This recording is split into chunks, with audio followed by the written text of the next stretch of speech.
స్థానిక సంస్థల ఎన్నికల్లో మెజార్టీ సీట్లు దక్కించుకునేందుకు కాంగ్రెస్ తన ఆపరేషన్ మొదలుపెట్టింది. సిట్టింగ్ ఎమ్మెల్యేలు ఉన్న సెగ్మెంట్లో మెజార్టీ సీట్లు సాధించడం సులువేనని భావిస్తున్న కాంగ్రెస్ ప్రతిపక్ష పార్టీలు ప్రాతినిధ్యం వహిస్తున్న సెగ్మెంట్లలోనూ తమ సత్తా చాటాలని టార్గెట్ పెట్టుకుంది. ప్రధానంగా బీజేపీ, బీఆర్ఎస్ ఎమ్మెల్యేల సెగ్మెంట్లపై ఫోకస్ పెంచారు.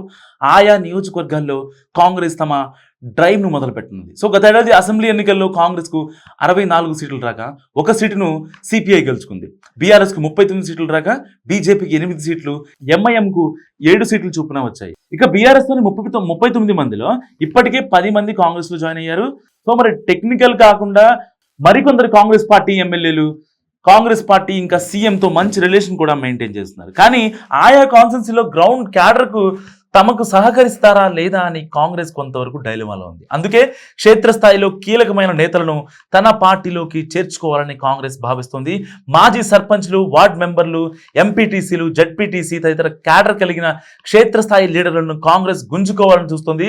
ఈ మేరకు గడిచిన 2 రోజుల నుంచి గ్రౌండ్ లీడర్లకు టీపీసీసీ ఆహ్వానాలు అందిస్తుంది. పదవులు, పార్టీ ప్రయోజనాలపై భరోసా ఇస్తూ తమ పార్టీలోకి రావాలని టీపీసీసీ మండల స్థాయి నుంచి జిల్లా స్థాయిలో కమిటీలను ఆహ్వానిస్తున్నాయి. ఈ ఆపరేషన్ ను డీసీసీలుగా నేరుగా మానిటరింగ్ చేస్తున్నారు. సో స్థానిక సంస్థలు నిర్వహించాలని ప్రభుత్వం తన కసరత్తును మొదలుపెట్టగానే పార్టీ తరఫున కూడా ఎన్నికలను ఎదుర్కొనేందుకు ప్రిపరేషన్ జరుగుతుంది.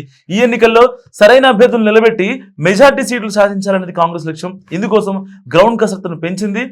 ఎంపీటీసీ, జడ్పీటీసీ ఎన్నికలు పార్టీ గుర్తు మీద జరుగుతున్నప్పటికీ సర్పంచ్, వార్డు సభ్యుల, గ్రామీణ స్థానిక సంస్థల ఎన్నికలు మాత్రం పార్టీలతో సంబంధం లేకుండా జరుగుతాయి. దీంతో క్షేత్రస్థాయిలోని ప్రజలతో సత్సంబంధాలను కలిగిన వ్యక్తులను సెలెక్ట్ చేయాలని టీపీసీసీ ఇటీవల జరిగిన కార్యవర్గ సమావేశంలో తీర్మానించింది. ఇందుకు వార్ రూమ్ కేంద్రంగా ఇంటర్నల్ సర్వేలు కూడా జరుగుతున్నాయి. ఇందుకోసం ప్రతిపక్ష సభ్యులు ఎమ్మెల్యేలుగా ఉన్న నియోజకవర్గాల్లో పార్టీ తరపున కోఆర్డినేటర్లను త్వరలోనే నియమించున్నట్లు పీసీసీ కార్యవర్గం పేర్కొంది. రాష్ట్ర వ్యాప్తంగా మున్సిపాలిటీలను కూడా క్లీన్ చేయాలని కాంగ్రెస్ తన స్ట్రాటజీలను అమలు చేయనుంది. ఆయా మున్సిపాలిటీ పరిధిలోని కీలక నేతలు, చైర్పర్సన్లతో పాటు కౌన్సిలర్లు, మాజీలకు కాంగ్రెస్ కండువాలు కప్పనున్నారు. రాష్ట్ర వ్యాప్తంగా 128 పురపాలక సంఘాల్లోనూ చేరికలను ప్రోత్సహిస్తూ కాంగ్రెస్ ముందుకు సాగనుంది. గ్రౌండ్ నేతలను గుంజుకుంటే ఆటోమేటిక్గా పైన ఉన్న లీడర్లు పార్టీలోకి చేరతారనే అభిప్రాయంలో కాంగ్రెస్ ఉంది. ఇక బీజేపీ, బీఆర్ఎస్ ఓటు బ్యాంక్ను తన వైపు కన్వర్ట్ చేసుకునేందుకు శత విధాలుగా ప్రయత్నం చేస్తుంది.